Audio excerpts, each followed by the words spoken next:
Hello everyone, and welcome to The Gaming Connection. Me as your host, LinkageAX. And on today's agenda, we will be talking about massively multiplayer online role-playing games, otherwise known from here on in as MMORPGs.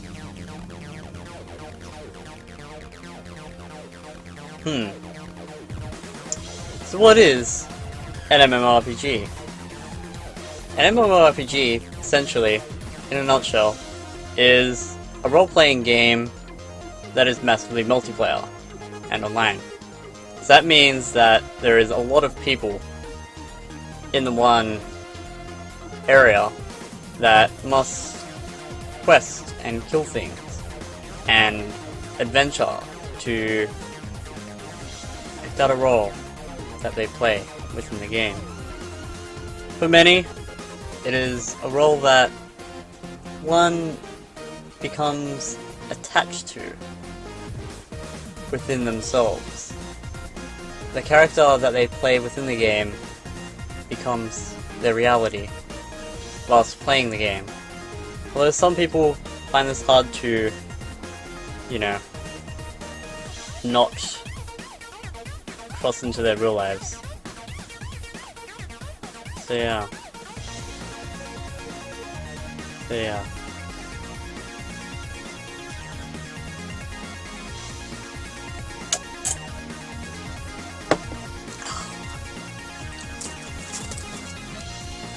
So basically, I'm going to compare an older MMORPG to a new MMORPG. I'll go to an example for this.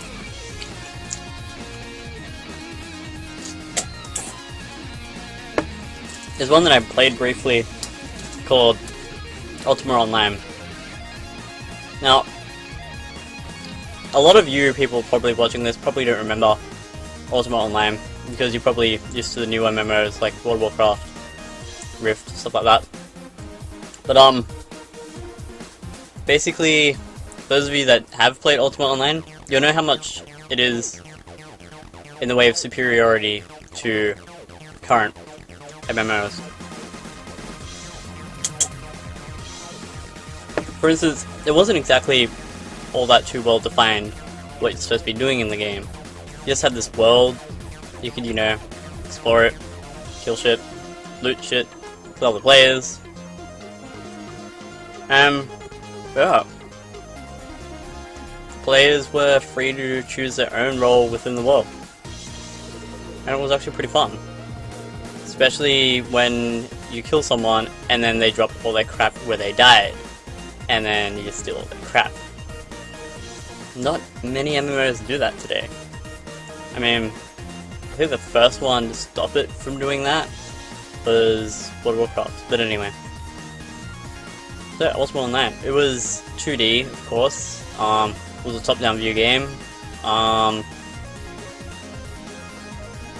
Alright, there was a ton of freedom. You got some quests and stuff, but you could also, build a house, inhabit it, that kind of thing. Your character became an alternate you, pretty much. How you made money was buying and selling stuff to other players, really, because the vendors gave you crap off for anything. Pretty much standard for an MMO, really, but so yeah. Let's compare that to a new MMO where everything is hand-holding and really, really reward-based. Let's compare it to Secret World. That was a horrible MMO, really. No, wait. What are a better one? Yeah, definitely a Secret World, yeah. I'll use that. It's one of the most recent ones that I played. I don't know, compared to that, the Secret World was very, very hand-holdy. I'm actually going to talk about this MMO a little bit later. In my next part of the segment, but really, in comparison, when you compare the freedom of Ultimix Online to the hand-holding of the Secret World, you realize how bad MMORPGs have gotten these days, where you can't do anything without the game telling you what to do. It's like, alright, here's this world, but I mean, you can go explore it if you want, but we're not gonna let you advance until, you know, you do all of this storyline bit in here, and then, you know, you talk to everybody, you get all the quests. There's no grinding for XP because there's that many quests that you don't have to grind anymore. Whereas grinding was part of the fun. If you know, back with Ultima, if you were grinding and some guy comes along and he's like, hey, you're killing all my mobs, I want these, I'm gonna kill you, and then I'm gonna take all your crap, and then I'm gonna kill all the mobs as well. You know, that sort of randomness is no longer in MMOs, which is kind of sad. Because, I don't know, but it's like when you play a single player game, like, I'm gonna use Skyrim for an example, even though I hate the crap out of that game. When two mobs, like, just start whacking on each other for no reason, other than one accidentally hit the other, you just sit back and you just watch it, you start laughing your ass off. It's stuff like that, it's just seeing random stuff like that happen. And only in classic MMOs, random stuff like that happened because other players were random, not because the game made them do things in a preset path.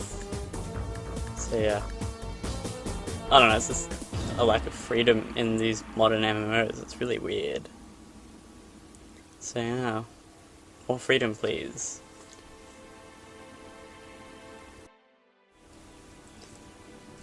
So yeah, I'm gonna talk about a horrible recent MMORPG in my opinion anyway, which is The Secret World. Now what was really interesting about The Secret World was the way that it was being promoted. You know, the developers really hyped it up to be this unique looking MMO that would give you a ton of freedom in not only your character, but the way you interact with the story and the overall world of the game. Now, for me, as someone who loves freedom in games, this was something I was desperately looking forward to. When I say desperate, I don't mean like, oh my god, I have to go out and kill everybody, then I have to get it, and then oh my god, oh, this is like, desperate as in, there's nothing like this is pretty cool, I want to check this out. But, yeah, so, The Secret World, it's, it wasn't very free at all. It was, my first 20 minutes of the game was watching cutscenes, running down a corridor, and watching more cutscenes. I think out of all that, there was like a tutorial area in a subway that was about 5 minutes long, and then there was more cutscenes to that. So, MMOs, cutscenes in an MMO. What? I mean, really? I wouldn't mind them if they had some sort of, you know, if they're like introductory, perhaps. I mean, to like the world, not a character-specific character-specific introduction. So I mean, everybody's gonna see that exact same opening if they're on the same faction. I don't get factions in MMOs either. Why can't you let people decide what faction they want to be within player communities instead of forcing them to deride themselves? But anyway, why? Oh, I mean, like, really? Yeah, there should, even if there is cutscenes, there shouldn't be 20 minutes worth right at the start of a game. Oh, there's something wrong with developers when they do that, seriously. And next, you know, I don't mind questing in MMOs, because it makes, you know, sense to have quests, I guess, for adventurers to do, considering they're adventurers, and they like adventuring, and they like experiencing gold. So hey, I'm not gonna complain about that. But when, you know, you're being railroaded into these quests, and they're still very player-specific, so like, everybody's gonna see the exact same quest text, and, or is this gonna be tailored to their character though? It's not right. It takes away from the overall feel of the world, and it's like, why is my one dude the hero in the game when there's thousands of other players who are also that one hero within the game? It just does not make sense. And the Secret World really does that. It really makes it character specific. And for a single player game, it'd be brilliant. For a single player game with, you know, LAN play, it'd be brilliant. For a single player game with, you know, customized rooms where, you know, like a lobby where you can just invite other players in and play over the net, it would have been fine. For an MMO, no. It's just, it doesn't, it's not free, it's not a world, it's not anything relevant to an MMORPG.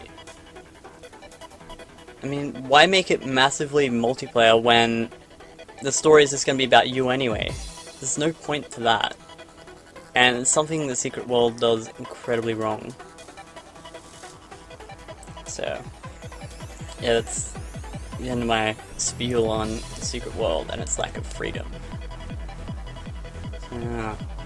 Horrible, horrible game. Blah blah blah blah.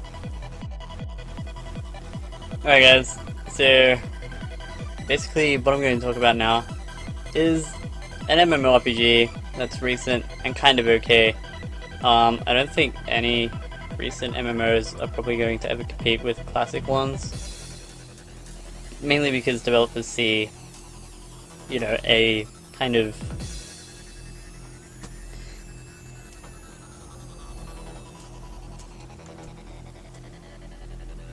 thing, you know the word I'm thinking of, but I can't just, you know when words escape you and they don't come back for about a week? It's happening to me right now. So, yeah. But, yeah, basically, Tura, you know, unlike Secret World, has, well, actually much like the Secret World rather, it does have a player-centric story, but it's not really, you know, one that they push on you. It's something that feels like it was tacked on after the game was finished. It was like, okay, we've got this massive world, but most players are 14-year-olds with no attention span, so how are we going to keep them? We'll put this, you know, really basic storyline in there, and we'll put it in there for people to do if they want. It's not, okay, go here. Okay, now that you're here, you're the only person here, and you're doing all this stuff that nobody else is doing. It's not really like that. Well, it is a little bit, at least on the main storyline, but that's really like 1 or 2 quests per section. Whereas, yeah, Secret World is like every quest. So, blah. Yeah, where it sort of differs is, rather than having to stand around and listen to people for like 10 minutes talk about the storyline, you've got, you know, just a ball of text that comes up and you're like, oh yeah, that's cool, accept, run off. Instead of listening to idiots yammer on for hours. So, yeah, you don't really lose control of your character all that much. It still feels like it's you doing it, rather than you listening to the game telling you that you're doing it. It's just something cool. Yeah, what really shines in Terra is combat, where it's not just hammering one over and over and over, or like, for instance in World of Warcraft with my rogue, it would have been like, mutilate, fucking, no, stealth, rupture, mutilate, garrote, no, wait, switch garrote and rupture, mutilate, envenom, mutilate, venom, mutilate, envenom, rinse and repeat. It's really much more engaging, where you like run around, you have to like dodge a lot of kiting. The combat is more real time, so if you play Kingdoms of Amalur, it's very similar to that. This game I'd probably recommend playing with a controller rather than a mouse and keyboard. Like, can't play with the mouse and keyboard, not recommended. So combat is where this game shines. And also, another thing I really liked about it was the world. In the Secret World, everything felt really bland. It was meant to be interesting and stuff, but I know I keep going back to the Secret World, but that game really sucked and I really didn't like it. But in Terra, everything is really, really rich, vibrant, interesting, and, you know, you got lots of contrasting colours, you got, you know, the browns going against your bright blues, you got lots of green, lots of reds, you know, everything is vibrant and eccentric, and, like, in one of the one of the areas, you look up at the sky, and it's not just the sky, you got like this massive, like, magical sort of stuff, like, over you, and it's really, really awesome. Whereas, in the secret world, it's just like, hey, I'm this grey sky forever. So yeah. And, you know. So that's Terra. It's really hard to talk about things that are done sort of properly, rather than, you know, things that go wrong. It's easier to point out flaws than it is strengths. So yeah. I hope that was kind of entertaining for you. I do aim to entertain, which is why I wear these goofy glasses and drink energy drinks on camera. Also, this is Zero. Megaman Zero. He has a Mega Buster. He sits on my desk. His hair broke, so I dropped it, and it just sort of wobbles. But anyway. Dun dun dun dun dun dun dun dun dun dun. Dun dun dun dun dun dun dun dun dun dun. Okay.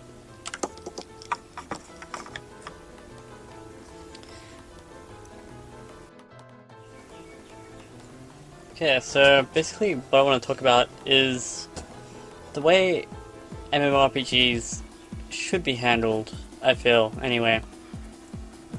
So basically what we should be looking at is what are the fundamentals to an MMORPG, which I believe are, in the title itself, role-playing game and massively multiplayer online.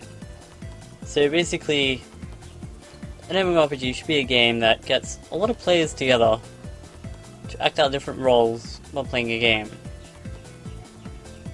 So what should we look at when trying to interpret this?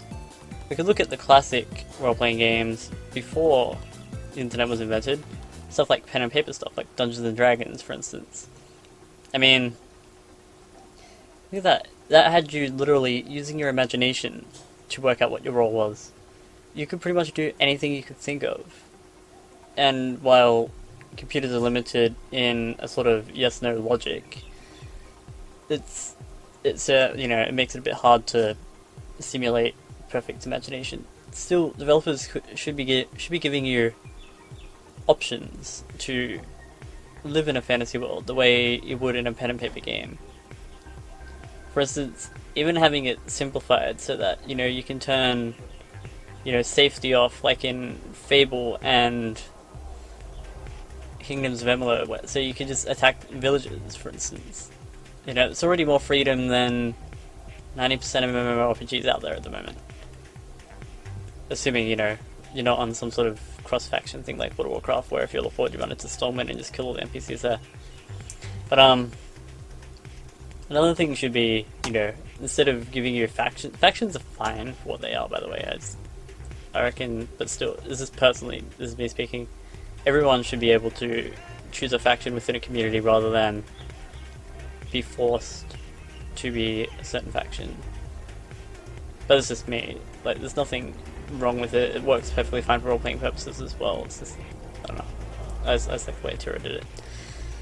But, yeah, players should be allowed to just do stuff that players want to do.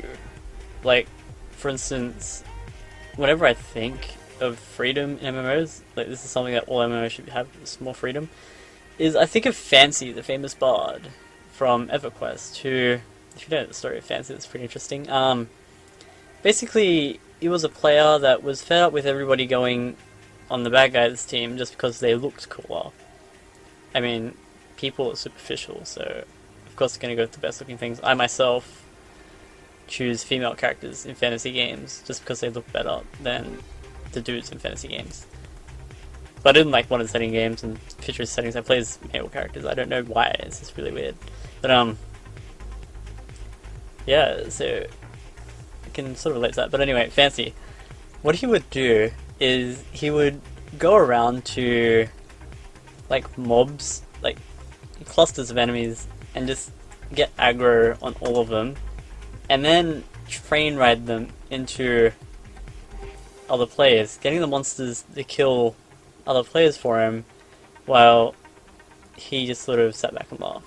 It's pretty clever. I kind of like having freedom of choice like that. You can't really do that in modern MMOs because, you know, if you get aggro on a monster, it'll only attack you, and then if you run off, it'll disengage you, and then it'll run back to wherever it spawned from, and then be able to be attackable again. I mean, wildlife doesn't do that, does it? Why can't I have the role of somebody who runs around hitting enemies and then sprinting towards other players? Developers don't want me to. They don't want people exploiting their system. They would rather put balance and fun before... Well, not even fun, just balance, really. Because imbalance is what makes fun. It's always has. Look at arena shooters. They're not balanced, you know? Lightning gun and Quake stacks damage at an enormous rate. If you hold that on someone for 2.5 seconds, they're dead. Whereas... I don't know. Call of Duty, where everybody's guns rip through everybody at about 3 shots per kill. It's balanced, it's not fun. It's so retarded. But, yeah. So, what else, you know, quests, they're all always, you know, predefined. They're not really dynamic. They don't feel like they're part of a world, they feel like they're tacked on top of a world. Where, you know, a farmer goes, go out here, kill 10 boars, and then what? The next person comes along, kill another 10 boars, sure. And all of a sudden you got 50 people killing 10 boars.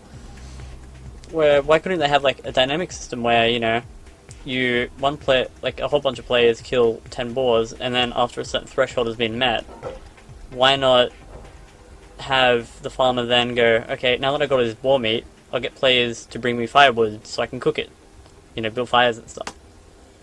And then, you know, now that there's no boars, why not use the leftover wood to expand my farm? And then all of a sudden bandits attack the farm, and then all of a sudden they've taken out the fence again, thus resetting it. There's like a tiered sort of quest system, where everything stacks, everything feels more alive, everything feels like a world that players are inhabiting, and they have a role within that world. They're not the hero, they're just somebody passing along. An adventurer, a traveler, is somebody. Somebody that can make a difference. Somebody interesting. And of course there should be a bigger emphasis on guild versus guild stuff, because, I mean, what's the whole point of having a guild of players? It's just to sit around and talk all day. Why not have them be able to do stuff? I mean, doing raids and dungeons, that's fine. Doing battlegrounds together, that's also fun, but why not have guild versus guild stuff? Why not be able to build a guild hall somewhere on like a mountain or something, and then have another guild, you know, on a different mountain, and then you just go kill the other guild's hall while they're online. Not while they're offline, of course. It has to be, you know, that's acceptable. You want it to be at least a little bit fair. You can't just log in one day and go, where the hell did my guild hall go? And it's like, oh shit, it's on fire. Help. But yeah, it's common sense, really. I mean, if I thought of this myself, pretty sure a game developer somewhere should have thought of it before me. But it doesn't seem like they have. It seems like they're copying the standard that World of Warcraft set, which is a pretty good standard, I have to admit. Otherwise people wouldn't be copying it. And I myself was a World of Warcraft player for about 2 years, so I'm getting back into it once Mr. Pandaria comes out. Yes. But yeah, it just doesn't make sense why they do it like that. It really doesn't. So yeah, that's how I feel they should be handled. Pretty sure there's more to that, but that's just the general gist of it. More freedom, you know, a world that actually feels like a world, and giving players choices to exploit stuff. So yeah. Alright guys, so that was the first episode of The Gaming Connection with LinkageAX, which is me. So I just want to end that with some closing statements on MMOs. At present, the MMO market feels like it's in some kind of stagnation. It's mostly more of the same. It's, you know, it's taken the World of Warcraft template and not done it properly, and it just feels like a cheap knockoff rather than a fully fledged world. Why not go back to the roots of MMOs? Really, you know, work out what makes them unique in their own genre, and build something that allows players to have some freedom, allows players to do things, to impact the world, that has an effect on other players within the world. Isn't that a more meaningful experience than what we've got currently? I mean, sure, it's open to some griefing, but I'd rather have, you know, some players that grief, and then, you know, some stronger players than them come up and go, you know what, we don't like this griefing, we're gonna kill the griefers. And have, like, a server-wide police force. So, yeah, it's just, MMOs should be have more freedom, should be more dynamic, especially now that we have the technology to do that stuff. Because the current platform was made in an era where we didn't have the processing power to do that. We didn't have, you know, all the extra bells and whistles that we do now.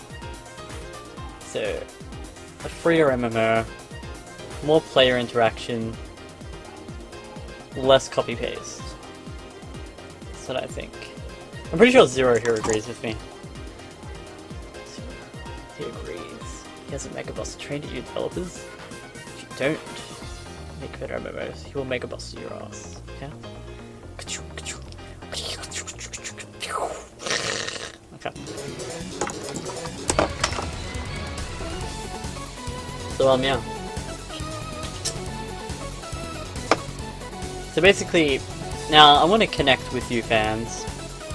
Well, you're not really fans, it's like the first episode, but connect with you, the viewers at home, where I want to know, basically, what is your favorite MMORPG and why?